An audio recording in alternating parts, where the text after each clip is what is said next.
to Socially Distant Networking. I'm Sadie, and today I'm talking with Am Taylor. Am, introduce yourself. Hola, hello, greetings, Earth people. My name is Am Taylor, and I am a musician and an artist, and I live here on planet Earth. I reside in the West End in Atlanta, Georgia, in the United States of America, and here we are coming to you live from the planet Earth. Yay! So, thanks for doing Socially Distant Networking. I am doing this series to introduce folks to some of the really fucking interesting people that I know, and you are one of the most interesting people that I know that I haven't actually, seen in person in, a minute, because we used to kind of be neighbors, and then I moved out to the boonies, and you have an exciting 2020 happening. Well, I think we all had an exciting 2020, and then it kind of got weirded out into a new type of exciting, right? Right, yeah. Really? What's going on? How are we not ready for this? This is crazy, you know? Right. Yeah, I'm sorry. As I talk to you, I am looking for some things to tell you guys because I have to write everything down. Well, you can totally talk about you have a new project that you're working on. Oh yeah. So for those who might not have known who I am, I was in a band called the Sexual Side Effects for a decade, forever. I don't know, it was a long time ago. Yeah. And we played around a lot. We did a lot of fun stuff. We played with a lot of big bands. I went on and I played with other bands. I played with a really cool band called Brother Gray, and they were more of a kind of metal-y, modern rock kind of project. And I got to go on tour with Fuel and Royal Bliss and some bigger bands. And I went out and hit the road for them for a little bit. And then with the SST, the Sexual Side Effects, which we call it the SST because the name is kind of ridiculous, kind of decided to take a break. And it was just one of those things. The name was kind of ridiculous, and I'm a little older, and I'm writing songs that are about love songs and shit. And that's maybe it doesn't really fit with his name. So after some time alone, being a hermit for the last couple of years, I've decided to, rebrand everything, I guess you want to call it, or really just go out to be a solo artist as Am Taylor, Am. And just be me and just play my songs and do my art. I'm also an artist. So the last couple of years, I've spent a lot of time doing art. I do black and white pen illustrations and stuff like that. And just, yeah. And I've been sitting on a lot of really great songs I've been writing. And I kind of just been a big hermit for a while. And, you buy a house, you get older, and you're like, I'm going to just enjoy my life for a little bit and just chill. And yeah, totally, instead of traveling around and it's 3 a.m. and then you sleep for 2 hours and then you get it, and then you're in the next city and they're like, okay, where are we going now? And then your drummer explodes and then you have to replace them on the go, and then you got to go do another one and you're like, okay, what do we do now? Yep. So your new record, though, you're releasing it kind of in a non-traditional way. What are you doing? So I think right now I have a total of 7 songs that have been mastered and are ready to release. And then I have 5 more that are we're finishing them up in the studio right now. And instead of just releasing a record and say, hey, it's done, I'm doing a single at a time. And I've released the first single, which was called Driving on the Edge of Night. And that's on my website, amtaylormusic.com. And we've got a cool video and all that stuff up there. And then the next song is called Bright Yellow Sun, which is my song that I'm releasing on June 26th. And we're about to start the promotional campaign for all that stuff, a publicist and everything. So you'll see some of the cool magazines and the press will hopefully write great things about it, guys, right? Right. Because it's freaking awesome. Killer. It's totally sick. The song is so badass. Awesome. But, yeah. Um, you also are currently working with one of the most incredible rock legend or punk rock legends that Atlanta has access to. Yeah, and so on top of my, my solo project, I'm actually in a band with Jayne County. And, Jayne is like awesome, and it's a long story, but we sat around trying to figure out names for our bands, and we kept thinking of names, and but they were all taken. I think one of them was like, we were like, let's call ourselves the Babylonians, I think, because we both like history and like we were into this like idea, and we all like Egyptian stuff too. And we were just like ancient, like, ancient stuff. Yeah. But so we were like, well, we couldn't really figure it out. And so we were like, let's just call it Jayne County and Am Taylor. And then, so it's kind of like a collaboration. And so far we have 2 songs we recorded. And we did a video for one. We have a video ready now to come out and a single ready to release, which we are going to be releasing soon. We're still going to talk about when we're going to do that, which is hopefully going to be after we release this other single or whenever. We're going to figure it out. And yeah, we did a cool video with Video Raheem, which a lot of people in Atlanta know Video Raheem. And we have some really cool cast of characters in there. We've got Justin Wellborn was actually in the video. So if you guys know Justin Wellborn, he's like a big, huge TV star now. And yeah, he is. What are all of the television shows that like he's like on CSI or I don't know, he's just on all this like TV stuff. It's like totally cool. Yeah, Justified. Justified, yeah. It's kind of cool. It's like our buddy is like this like television legend now too. And we're like, hey, come to the video. And he found out that it was Jayne County video. He was like, what? He's like, yes. So it was kind of awesome. It's like he is just such a huge fan because it's like punk rock legend. And yeah, and we've got a bunch of cast of characters and stuff in it. A local dominatrix named Goddess Cheyenne, who's our friend, which we all kind of know just from being friends, and being goth kids, and Corey Couch, who is like a burlesque kind of entertainer. She's actually in it too. And then and I think Chaz from the band The Booze and Chaz and Company, and who I used to play with too. I actually played with Chaz's other band for a little while. He's in it. There's just a bunch of people in it. So it's, it's one of those VR Raheem things, like all the different cast of characters of Atlanta are in it. Yeah. And it's cool. And it's Jayne, it's like, it's really cool. It's weird how Jayne and I have come together. We've already started writing more songs. So we've got like more material to write. And I've just been really busy trying to get some of the solo stuff going. And then, just life in general, just, how it is. Yeah. We have an ongoing collaboration now, and hopefully this won't be, there's more coming, we're just kind of working on getting there. So how is it working to do collaborative work when the world is what it is right now? How are you navigating working with someone creatively in this context? Well, I'm a really busy person, and lately I've just been, ever since, October of last year, of 2019, I have just been swamped trying to get everything done. Yeah. And I've been trying to get a team of people together to help do all the dreams and goals I have. And I've got a bunch of video equipment, that I bought, and I have a couple of video people I work with. And because part of like wanting to release a single is I want to release a video for it. And I mean, that's kind of a tall order because it takes a lot of work to do like a really great music video. Yeah. And if you hire like a person or somebody to do it, to work with, like it's a lot of money and it's a lot of effort and it's not easy.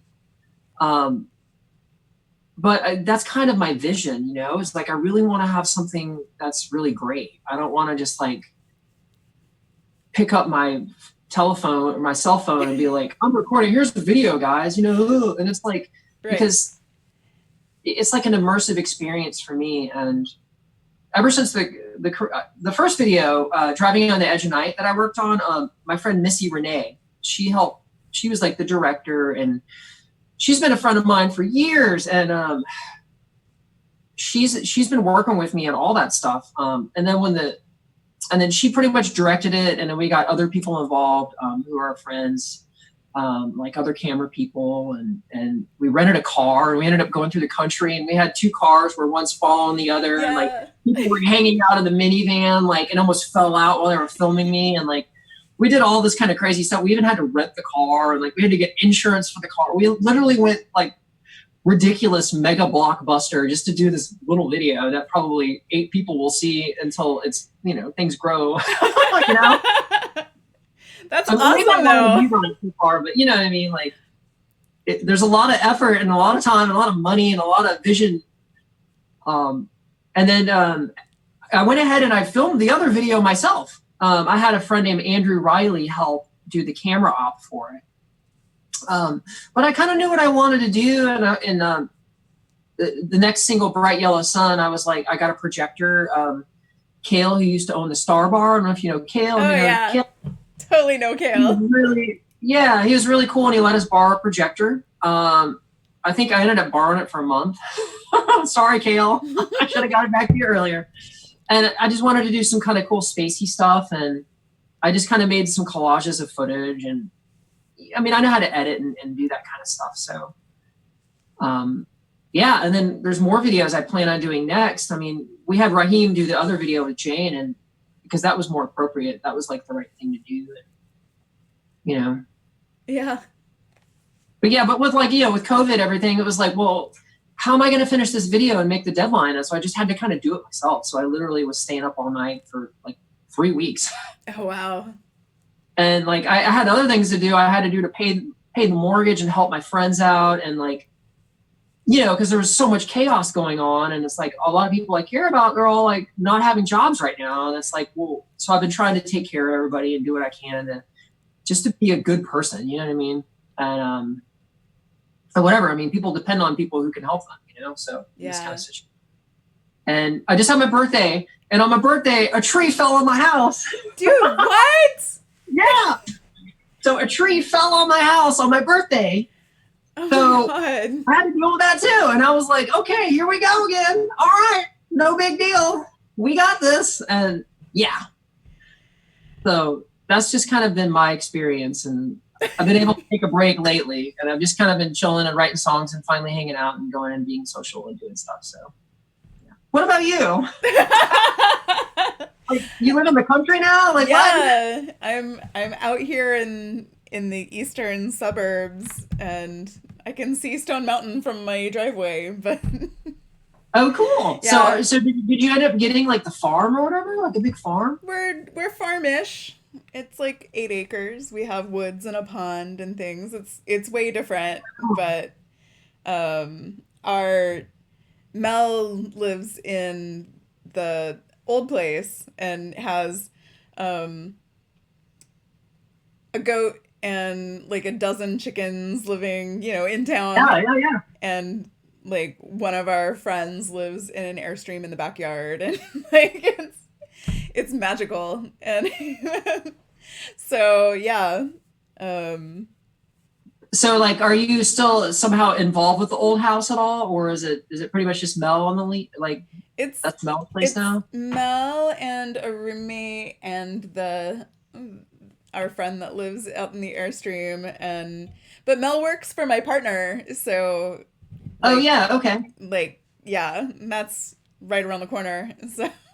Yeah, that's awesome. I ride my bike by your old house like every other day, like when I go on my bike ride. So because I go down the Beltline and then I go around, Adair Park and and stuff like that and make a little loop. So cool. And you know what? I used to take care of those goats and chickens back in the day. Oh really? So yeah, so I'm like really good friends with Kiki. Oh, yeah. Where Mel used to live, and I used to work across the street, and like I would come over during the day and I'd just hang out with Kiki, like for my break. I'd take a break and I'd just leave my office and I'd walk across the street and be like, and then Mel would be like, hey, can you feed the goats and the chickens? And I'm like, okay. Like, here's some old watermelon rind. Maybe they want this. Right now I'd come back to my office and they'd be like, Amber, you smell. I'd be like, oh, I was feeding the goats. They're stinky. Yep. And I would pet them. Like, I'm punk rock. I'm not that much of a hippie, I promise. I'm a hippie. I love crystals and stuff. Well, I think Kiki called me that one time. She was like, Amber, you're such a freaking hippie. It's like, I have all these crystals and I'm like new agey. And I'm like, well, I'm punk rock though. Come on, man. Like, I mean, I'm a goth girl that went hippie, so like, well, that's me. I'm a goth kid. So, yeah. you know, like whatever. I mean, that is goth. It's like, it's dark crystals. Right. You know? Dark crystal. Smoky quartz. Smoky quartz and all.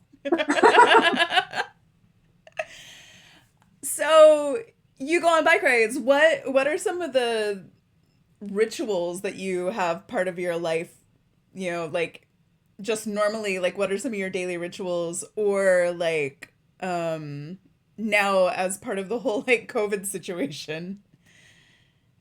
Well, that's kind of weird because we've had a very disrupted winter as well. So even before COVID, it rained every freaking day. And I'm a cyclist, and I get in shape by cycling, you know, and yeah, so that really wasn't in the cards this year because it was freaking raining every day. And because I, was releasing all these videos and I'm like doing all this stuff, like I'm about to go to Hollywood. I'm about to do a lot of like stuff out there with some people. And like, I was like, I really got to get my, get everything in order. And so this year I actually changed up my fitness routine a lot, and I really kind of went gung-ho, and I lost like a ton of weight.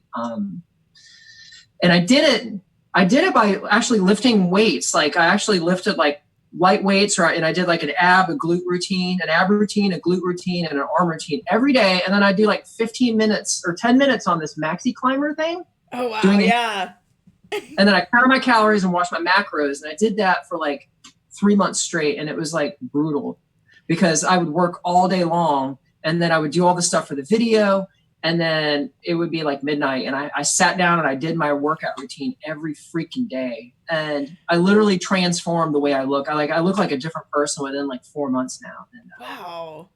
I know it's kind of weird to admit that live, but it's kind of cool, like I learned a lot about, I guess, fitness and dieting, and macros, like your macronutrients. Like, I don't know if anybody's familiar with that, but like you have like your macronutrients, your fat, protein, and carbohydrates. And depending on what type of body type you have, you can create a different balance between those different macronutrients in order to reach whatever goal. It's like bodybuilders, when they get ready for like an event and they want to cut and they want to look really like, they want to see all the muscles and get rid of all the fat.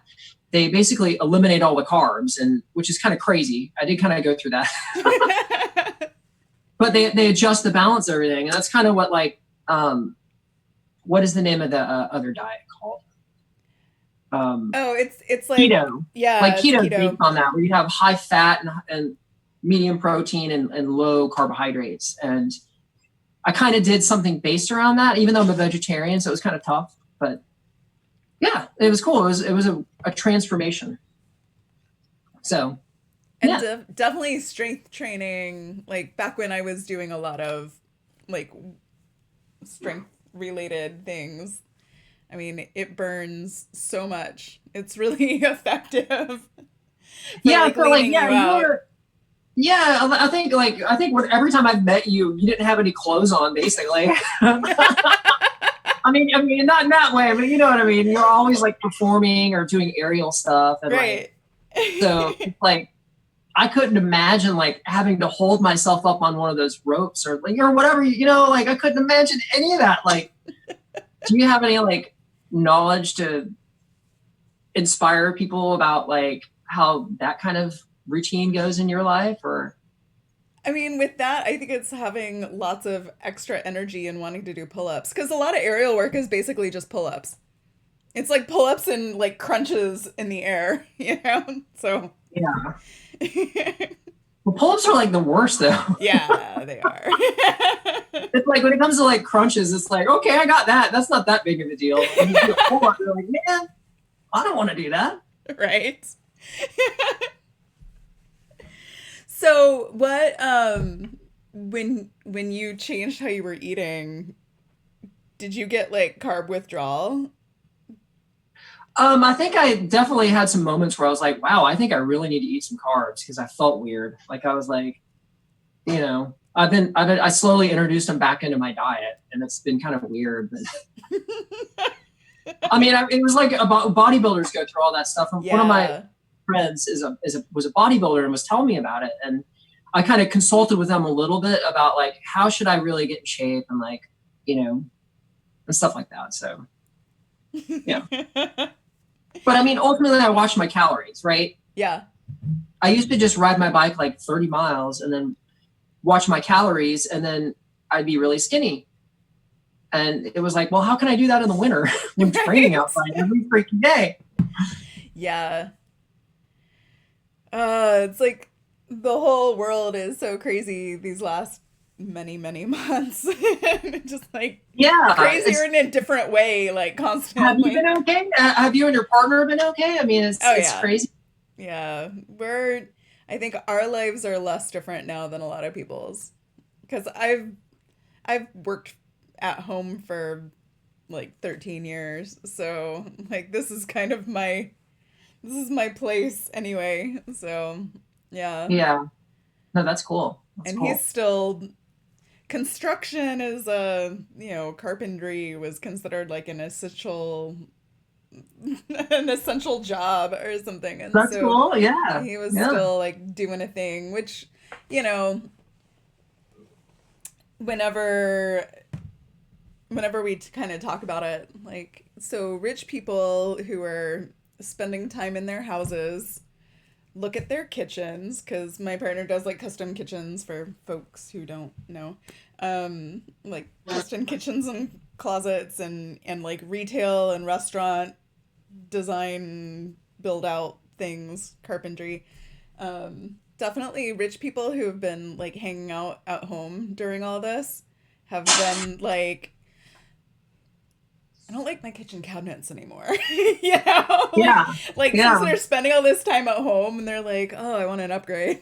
So so there's kind of like a small boom going on for rich people's kitchen cabinets, right? Possibly. Yeah. I mean, it's so weird. Yeah.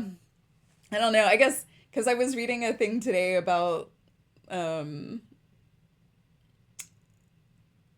the shortage of flour, and how it kind of boils down to like even 30 years ago, 40 years ago, people didn't buy as much processed food and store-bought food as, you know, and like they, like women going to work and stuff like that, like the way that our society has changed has totally changed how we handle food too. And so when everybody had to come stay at home, baking became this like skill challenge. And I don't know, it was like it was interesting, and how just like you know, as people are home, they're finding that like baking and things like that are comforting to them, and it also gives them something to do and something to be responsible for, and it's a thing that they can get like the whole family kind of involved in baking bread or like whatever. Yeah. Well, it's such a weird phenomenon because we're all quarantined to our being a hermit in a way, or like being with our family pods or whatever we're part of, you know, and it's kind of neat. Yeah. It's weird. Give me 1 second. Let me close this door real quick. I have my roommate here. Speaking of baking, somebody else is baking in my house. My roommate is in there baking, so. Awesome. Which my roommate's really cool. I live in the West End in a cool house, but my roommate is in a band called Guru Fish. Oh yeah. I don't know if you've ever heard of Guru Fish. Yeah. But Maddie, we've lived together for a long time, and he's a really cool dude. But yeah, they've got a really cool band. They're like a funk band, and their lead singer guy, Jimmy St. James, he's like the White Prince. Mm-hmm. But it's like Jamiroquai or something. He's got this cool vibe, and he's such a nice guy. And for years, he's always hit me up, and he's been like, Amber, like I need some help and some advice for music business stuff or whatever. Like how do you know? He's promote shows, and I got to give it to that guy because he has just been pounding it down for like 10 years straight, just like no matter what you're doing, he's hitting it home and he's just working his butt off. I'm like, I really got burnt out myself. So I just hats off to Jimmy and Maddie and all their, and Guru Fish. Such great performers. And yeah. So let's talk about being burned out and how you come back from being burned out. Because I've certainly experienced like performer burnout too, and like creative burnout. So how did you know that you were burnout, and how did you get past it? Ugh, wow. I think I'm still burnt out, but I think I'm burnt out from the things I need to do in my daily life to feed myself and others, right? You know how life is. It's a challenge. But gosh, really, I think like what happened for me is that music became a job, and it was more than a job. It became all out warfare, where it was like you wake up in the middle of the night, or you drive across the country till 3 a.m. and you're tired, and then you fall asleep at the hotel, and then you wake up, and then you go to the next city, and a lot of it's fun. But if you keep doing it and you keep doing it, and then the people that you're working with aren't, people fall out, you got to find a new drummer, a bass player. You're not necessarily like to that level of like having consistent cash flow in order to keep things sustaining in a way. So there's a lot of challenges involved, and it really is like a 10-year plan sometimes. But I just found myself like kind of really going gung-ho for a long time with my old band. And, whenever I got my house, I went through a lot of, I think, emotional stuff in my own life with like becoming older, and like I ended up really becoming a recluse and a hermit. And I really started doing my artwork, and I've found a lot of like emotional processing and healing through my art. And like, I really like spent a lot of time in my life, like maturing in a way. And I studied psychology, and I emphasize a lot about healing and learning about healing in a lot of different regards. Some of them more new agey, some of them, whatever, but like, psychology and understanding the human shadow, and then my own personal like experiences with that, which I've written, like when I wrote the song Driving on the Edge of Night, that was from an experience of my human shadow and like a personal tragedy and abandonment or whatever it might be, and I sat in that energy for a long time, but I also found healing in it through allowing myself to feel it and not being afraid of it all. And the art was the one thing that like, no matter what I did, like it wasn't work. You were just sitting there, and it was just my mind exploded. Like everything just exploded, and I felt like creative, and I felt like it was like this like portal opened up in front of you, and you could just jump in, and like you were in this like magical world of genius where you're like, it's just so inspiring no matter what you do.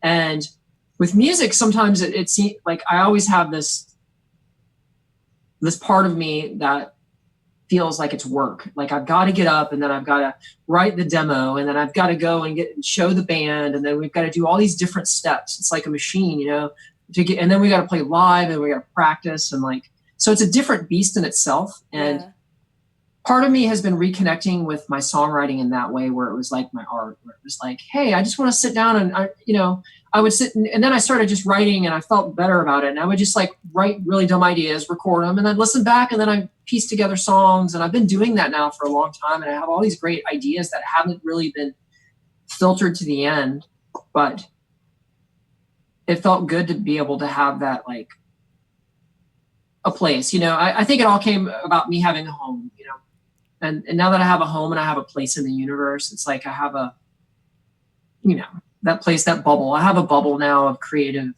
stuff where I can have like lightning bolt heart signs and like Victorian furniture, and like Tim Burton's like decorator came by and like decided to like sneeze all over the place. Got drunk and decorated a little bit. You know what I mean? Awesome. Yeah. So what is the what's your favorite room in your house? I have to say my bedroom because it's like I live in an old Victorian, and it has step ceilings and it has a fireplace, and it's just like it's like I'm in a freaking grand palace or something. Um, there's a catch though because I live on a 6-lane road. Yes. And you hear like meow, meow, meow, meow. And I haven't really had the money to like soundproof my house at all because it's like a fortune to do that. Yes. It's weird. At first I moved in and I was like, this is great. This is going to be motivation for me to go back on tour. Right. It's like, you need to be living in a van and like, or, you know, in a bus and like, you're hearing, but that's actually coming very soon. So just to go ahead and jump ahead here about it. Like, so before COVID happened, I was in the middle of booking a tour and literally, like, I was literally when things really started shutting down, I literally was sending emails and waiting for replies in the middle of like locking down all the dates. So I didn't know what to do. I was like, wow, this is the time for me to really start doing this stuff and really start moving it forward. And it just kind of got stopped. And since then, there's been other people in my life that I've met that I've decided to do some traveling with, like just for fun. Mm. But for me, it's also a mission where, I'm going to be touring again and I have a lot of big stuff coming. So I'm kind of preparing myself to basically go on the road permanently. Really? Yeah. And I'm in the middle of looking for another tour van. I was even looking at maybe getting like a bus or something or an RV. I mean, obviously that's about $1 million for gas, but like literally. Yeah, and it's weird to plan it now because it's like, well, when are we going to be able to go play shows again and like do all this stuff? So I'm like, I'm ready to like go to war, and I'm like, so it's been kind of a weird situation. Yes. But I've been planning this and I've been preparing for it because it's like, that's what it is. When you're a musician, you got to like get ready for war. Well, I've been prepping for battle, but it's like, can we go to battle yet? I'm ready. Wow. Yeah. Has anybody hit you up with like, hey, here's our timeline, or are people totally just like holding? I got an email back from a booking agent in South Carolina, and like literally last week, and they said, hey, apparently the government is going to open our club next week. The bars are going to open again. Do you want to start planning dates out? Obviously dates aren't going to happen for 2 months, 3 months. Right. When you book a tour, when you book a date, it's usually like, hey, so I have no idea. I haven't even hit the person back because I'm like, I don't know what's appropriate. Like, is this appropriate? Like, what do we do? I don't know what to do. Yeah. Like, anybody knows what to do. I mean, do you? So I've had this conversation with like burlesque producers in town.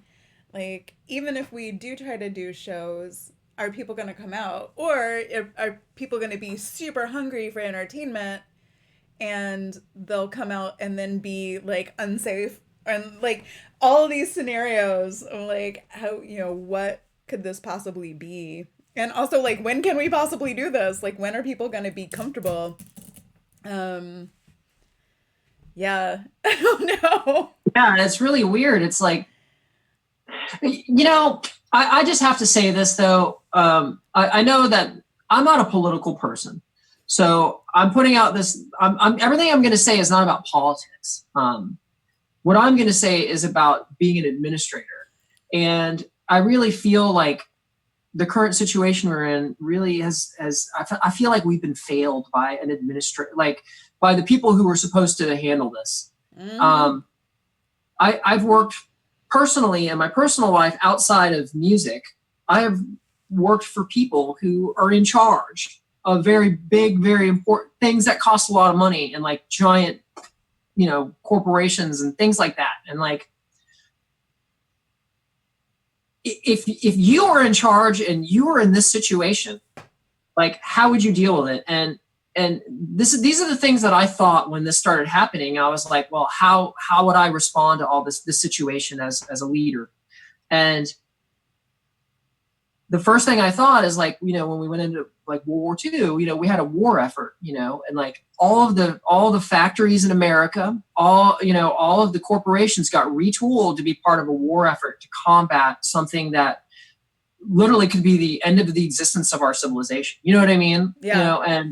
And it's I think it's that kind of status and mentality or scenario or model, I think, that should have been more well played out, because we have a situation now where there's like economic development that, there's just all these crazy things going on. And it's like, why are we not having our leader in charge and whoever being like, okay, we're going to get all these different corporations and gigantic mega, there's just all this bandwidth that we have. Yeah. Why don't we retool this and figure this out and get it fixed right now and deal with it, and like really, really seriously just like go to town. Like we could have like biotech companies figuring out how to figure out how to, there's so many people that could be involved in something that does something to make this easier. It would help rebalance, I think, our economy in a way, where we're having an emergency situation. But I really feel like, can you imagine if we had like, and this is not political, but what if we had like a war leader like Winston Churchill, or we had like, or whatever, like Franklin or FDR, or right. somebody who was like who could step up to the plate in emergency and be like, okay, here's what we're going to do. We're going to deal with this right now. And here's what we, and it's like, that's been missing. And it's like, we had that on Obama, we really did. And I mean, there's other people we have that in, but it's such a crazy time with our current leader. Like, what? It's like just ridiculous. Like, what? Yes, it's totally, yeah. Like, I just want to say, move and get out of the way. I'm going to handle this. And I wish I could, but I'm not, because I'm not political. So whatever. Right? Because we're all like screwed right now, right? Yes. Anyways, yeah. I guess that was political. Sorry, but not really. Like, whatever. Administration. Yeah, I mean, the whole just forethought and logistics angle of it all, like planning and logistics part of it, absolutely, has been just bonkers. Yeah. Or even vision. I think maybe it's a lack of vision, because when an emergency happens, like where there's a crisis and you got to fight for your life or you die. Yeah. You're going to step up to the plate and you're going to live. You know what I mean? There's going to be no like, and it's kind of like we have a lot of stuff going on in our society that needs to be dealt with now. I mean, on so many levels, though. So many. Yeah, like who saw this coming? I mean, this is crazy. Like, oh my God. Yeah. But I mean, there are some blessings, just to try to be an optimist and to see so many cool things. It's like there's been so many people who've gone, I think, into hermit mode, and they've been part of their art and their music, and like, yeah, it's like they say like the Renaissance came out of the Black Plague or whatever, these plagues in Europe, and then you had this Renaissance, and it's like, why can't we have that? That'd be really cool, Like, hopefully we're gonna have something like that. I don't know. I mean, we'll see what happens, but life will continue on. Yep. It has to. I mean, it always has throughout human history. So yeah, it just, I anticipate that, things like going to shows is going to be completely different now. And, just how we like go out to dinner, how we do grocery shopping, like all of that stuff is just going to be like different. Probably like forever. Like, did you read the essay that Dave Grohl wrote about getting back to playing shows? I saw the article. I didn't have a chance to read it yet. I'm gonna send. I'll send it to you if you need a link to it. Me though. Yeah, it's so good, and because he talks about like that, the energy of being on stage and like sharing that, like having the shared experience, and how everyone is experiencing it in their own way, and like how it's important to him to like not just be seen on stage, but to also see the audience and to like acknowledge that they're there and that they, they're there for each other, and how like it's gonna happen again. It's just like, and how it's like this community of strangers at a show. Yeah. And it was really good. I think it made me cry. So it was super good. Yeah. Because turns out Dave Grohl's a good writer. Who knew? But yeah. So is being a working musician what you thought you were going to be when you grew up? What did you think you were going to be when you grew up? It's more of a joke, but I remember when I was like in 4th grade or something, everybody was like, what are you going to be when you grow up? And I was like, I'm going to be president. I'm an Aries, so I was like, I'm going to be president. What's the best thing to be? You know what I mean? But I ended up being, I think I could see myself being as an artist when I was a kid, because I drew a lot. I drew a lot of comic book art. And yeah, I didn't think I'd be a musician. That's kind of weird. It's kind of weird. My family never really they tried to support me, but they weren't like fans. They weren't like, oh, wow, that sounds great. You should do more of that. They were kind of like, I worked all day. Can you shut up? You know what I mean? And like, I had a lot of experiences, I think, with my music that it took me a while to overcome that subconsciously, to just writing music. And I always had a block, I think, with like some of my childhood experiences with my father, because he didn't like rock and roll. He liked Ray Conniff and jazz and like classical music, and like he liked all these different types of things, which were kind of cool. That's cool stuff. But like, I was like a punk rocker, and like he tried to support me, but it is what it is. He had a lot of his own stuff he was wrapped up in, like most of our parents do, and they're not. Yeah. They haven't face their psychological shadows and grown to be their highest and best self, and then they have children, and I'm sure that they're not ready for that a lot of times, because that's a struggle, I'm sure. Yep. A journey. So I hope to one day have children and like have kids and rock and roll and teach them guitar. Yes. And make it awesome. If they choose to be. If not, whatever. We'll definitely do art too, hopefully. Were you writing songs before you started playing guitar? Yeah, I remember when I was like 11 years old or 12 years old, I think I heard like Paula Abdul or somebody or something dumb on the radio, like Whitney, something dumb, because it was before I listened to music. And I started writing songs in my head, and I'd be like, ding, ding, ding, like I'd start writing ideas, and it was kind of weird. Like, so I kind of had that thing when I was a kid. And then I eventually learned how to play guitar, because my best friend was going to get a guitar for Christmas. And I'm being an Aries, I was like, oh yeah. So I went and got one too, because like it's like a competition or something, Right. And but this, like, the universe was like, yeah, there you go. Like, and it became like a thing for me where it was like, whoa. And yeah. But what you were talking about with about music, and what I was talking about not really knowing how to write music and just kind of humming a tune in my head. So it's really interesting with me and Jayne, with Jayne County. The way we've been writing all our songs together is we'll get together, and then Jayne's been like, oh, I have an idea. And she goes,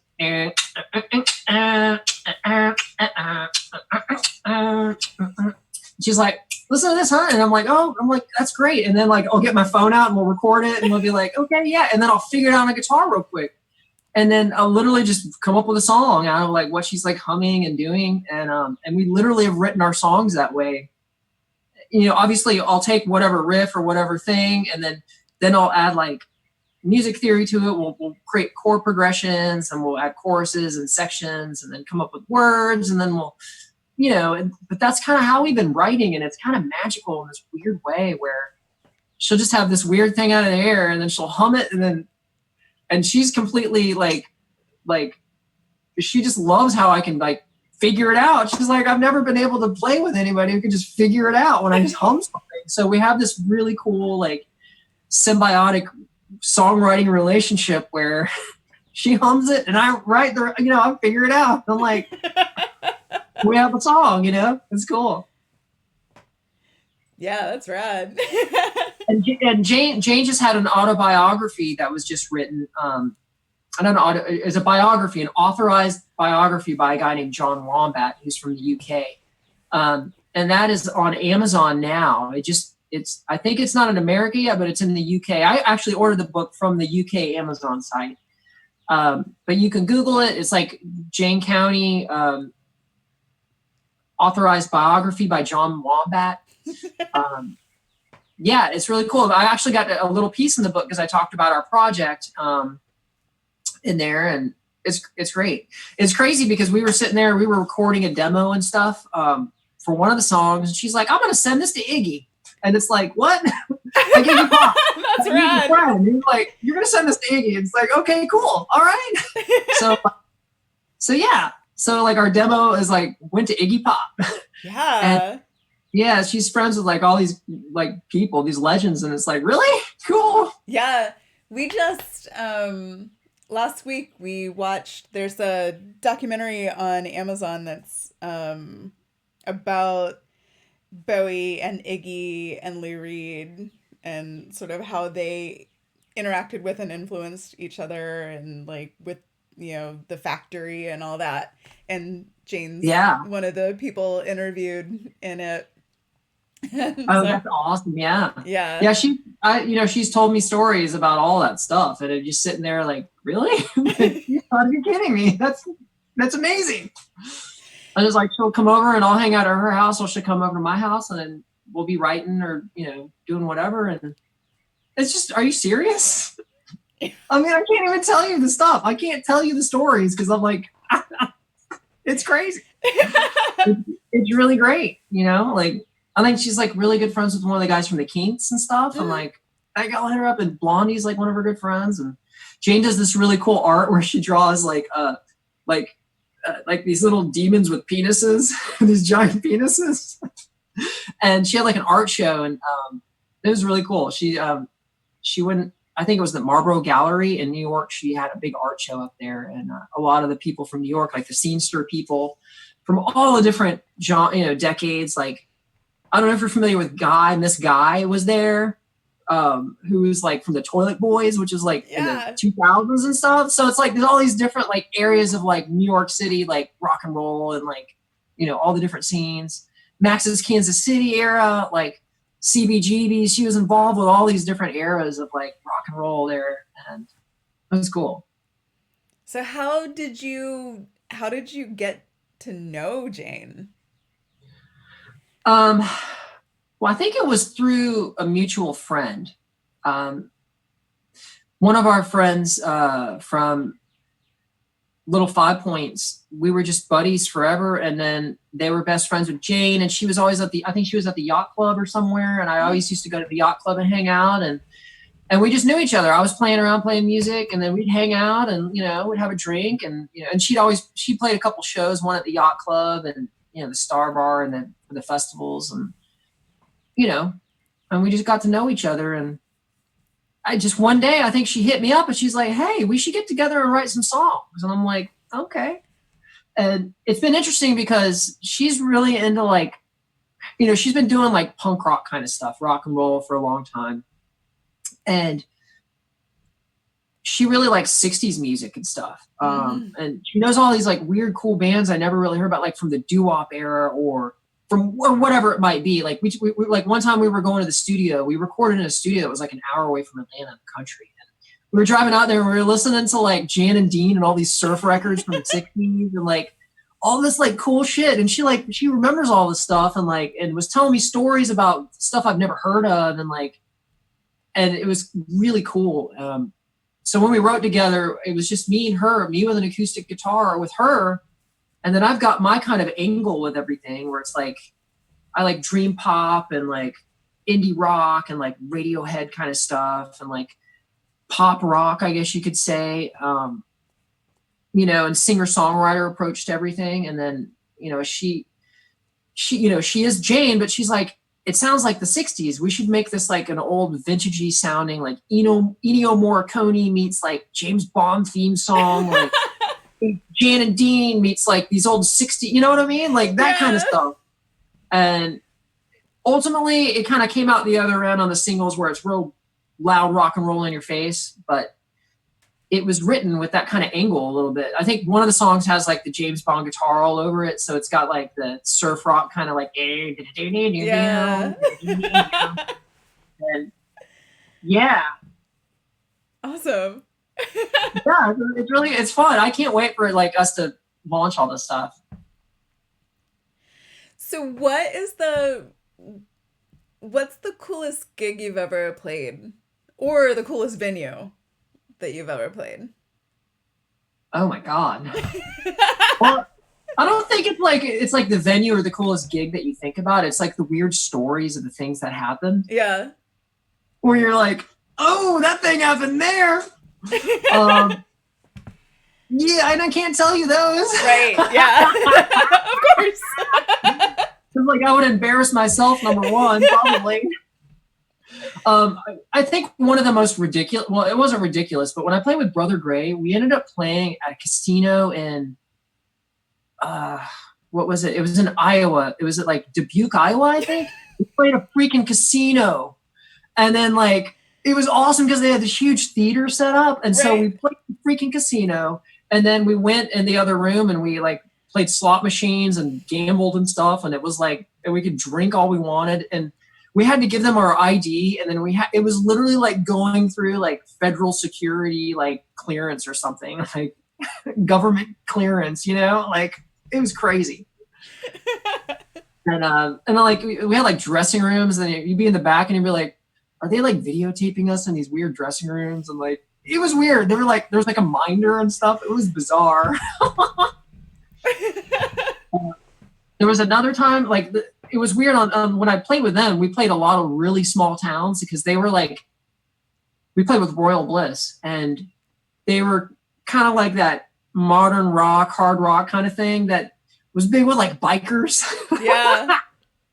So I think one of the first shows I played, like we went to like a bike fest at somebody's house and they had like a whole stage and there were this biker guy who was buddies with everybody who was a biker for like 5 states around, you know?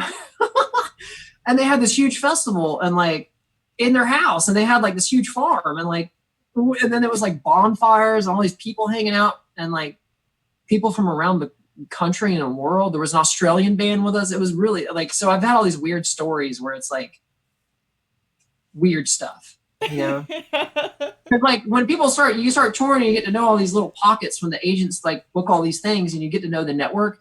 It's like every band plays there. And so there was one that I played in Wisconsin in this little town. I don't even remember the name of the town. It was literally in the middle of nowhere, but it was an old converted schoolhouse. And it got converted into like a music hall and like you could go and all the lockers were there. And then you went to like where the cafeteria was and there was a stage and it was like rock and roll. And there was an area we went in the back and they had like coffins and all this weird, like all these, like, they had these announcer systems, like from the announcers. And I was like, and apparently like the guy from Mushroom Head had claimed it because he played like all these big bands would play there and they claimed like all these props. And then the people who owned the place were really cool. And like, they knew everybody and everybody went through that like same venue. And like, it was weird, you know, it's like stuff like that, you know? That sounds awesome now. Yeah, it was really rad. I mean, it was literally in the middle of nowhere. It's like, I think it's called Ringgold, Wisconsin. No offense, Ringgold. I love you. And I want to come back and play that place again because it's awesome. But I mean, it's like, it wasn't near Milwaukee. I think it was like above Madison. It was, yeah, it's just a smaller town. That's just, If the small towns. if you get back up there, you have to take a side trip to go to House on the Rock. Where's that at? It's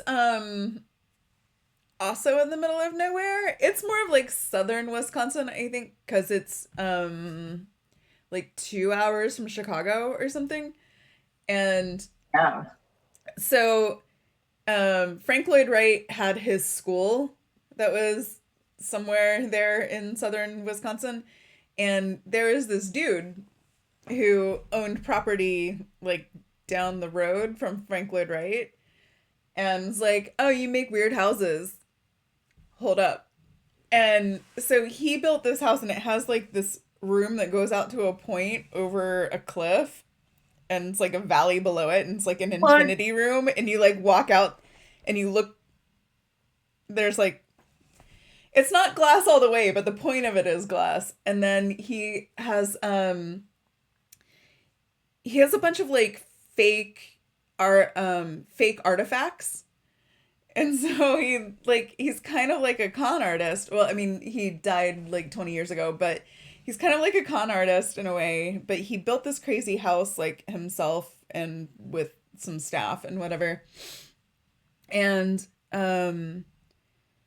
throughout the property, there's like 5 or 6 pneumatic orchestras.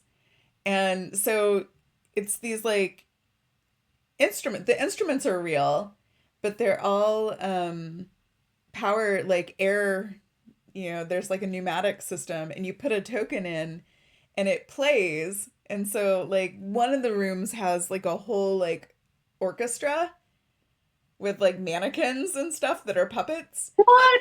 And that's insane. Awesome.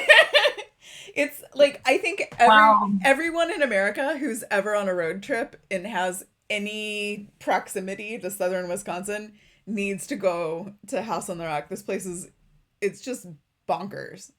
Like batshit bonkers. Awesome. Yeah. Yeah, it's super cool. And like the dude, he like kind of engineered these pneumatic orchestras, and like one of them I think is inspired by Picasso's guitar painting. And yeah, it's a really wacky place, but it's cool. So if you go play that school again, you can just do a drive-by. Yeah, that sounds awesome. What is it near? Like what city? It's in Wisconsin? Yeah, I mean, Chicago is I'm gonna remember that. That's awesome. Cool. Yeah, it's pretty cool. Well, I plan to do a lot more traveling. I mean, I know everybody's like social distancing now, but there's been a lot of travel going on too. Like people have been going. You can go to like national, parks and stuff. So yeah, it's just weird. I mean, stay away from people, but it's like everybody's kind of on vacation or they're working really hard right now to like, Yeah. I've been really busy. I'm like, man, this is crazy. I mean, I'm lucky, so I'm really grateful. And I've been trying to help others, who are in that situation, not doing, it's scary. Yeah. It's totally scary. We are almost out of time, but there's a couple questions I like to ask everybody. First is, do you have pockets in what you're wearing? I do have pockets. Is there anything in your pockets? Yeah. There's crystals. Yes. And chapstick, but that doesn't count. Awesome. I have what's it called? Lumerian seed quartz. Woo! Which is really cool. And then I have a rose quartz. Yes. Yay. Yeah. Cool. My mom was a yoga teacher, new agey weirdo. I was brainwashed as a young child. Do you often have crystals in your pocket? I tend to have lots of things down there. Why did you choose to have those two particular crystals in your pocket? They've just kind of been my vibe lately. Right on, right on. You know, like, I mean, it's kind of cool because, like, the cool thing about crystals is that they also have a symbolic meaning, and like rose quartz is about love. So whether that's self-love or love for others, you know, you can kind of see it here. Let's see. Yep. Yay. And, you know, and that's what that's about, right? And then quartz is about lots of stuff, but for me, it feels clearing. It helps me to focus. Like, I hold it and I think about it. Like, that's my intention for what I'm going to think about, what I need to do. I need to ground myself and I need to focus. And I have issues grounding myself because I like to do lots of stuff. So, you know, and I'm, you know, being a creative, it's kind of hard to ground yourself sometimes when you're like, wow, my head is in the clouds and I just want to draw, or I have a song idea, or I want to do this, or look, a squirrel, or whatever, you know what I mean? Right. It's like ADD of creativity. And so it's like, be like, okay, you got to silence everything, then you got to ground yourself and just be centered. And then you can focus on the next thing you need to do. And I don't know, I struggle with that in life. I hope to get to a place where I can just have ADD and just leapfrog from one awesome thing in life to the next and just be happy, and then never have to try to battle with being so structured. That's why I have a publicist now. I'm like, y'all motherfuckers gonna deal with that. Booking agent is next. Once we can play shows and be like, y'all motherfuckers gonna deal with that. The label, y'all figure out how the hell to tell everybody about this cool stuff or whatever, you know? So, yeah. So is taking some of that hustle out of the equation gonna allow you to better focus on being creative?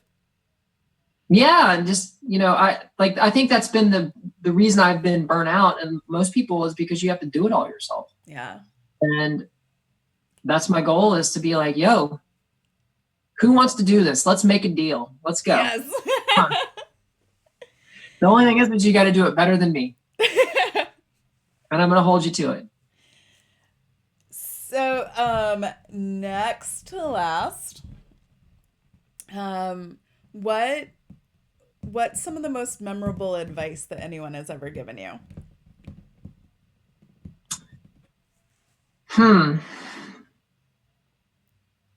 You know, advice is tough because I think there's different chapters of your life that different bits of advice are illuminated and are of better guidance at that time, right? Right? Yeah, totally. So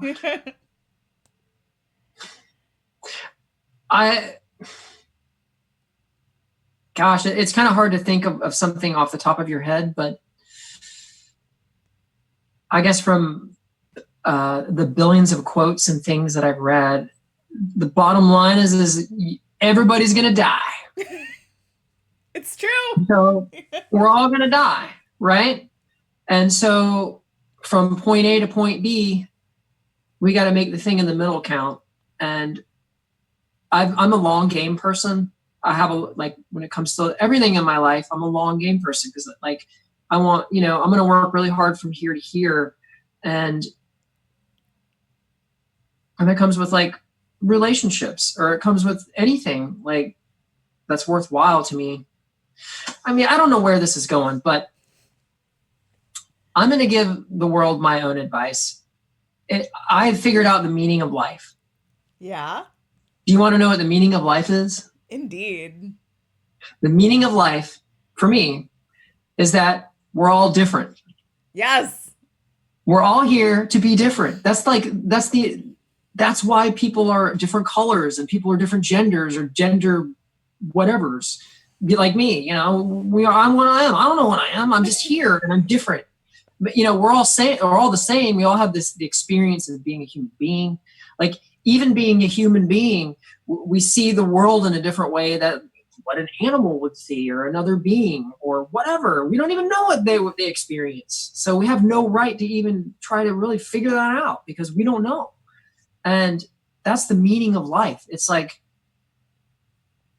there's a unity and oneness, I think, to the universe, but the whole purpose for being here is to be unique and to express who you are, to love yourself, to love the differences in others. It would save so much freaking time, because there's so many people who go around saying, you can't do this, you can't do that. Or our society says this, or our society says this, or our cultural norms say this. And that's cool and all, but like, that's defeating the purpose of why you're actually here. That's totally lovely. Right? Yeah, thank you. That's rad. Yes. Dig it. We should probably wrap up. So stick around, but let's say goodbye to everyone. All right. Well, it was great to meet everybody. Bye. Sort of. Thanks, everyone.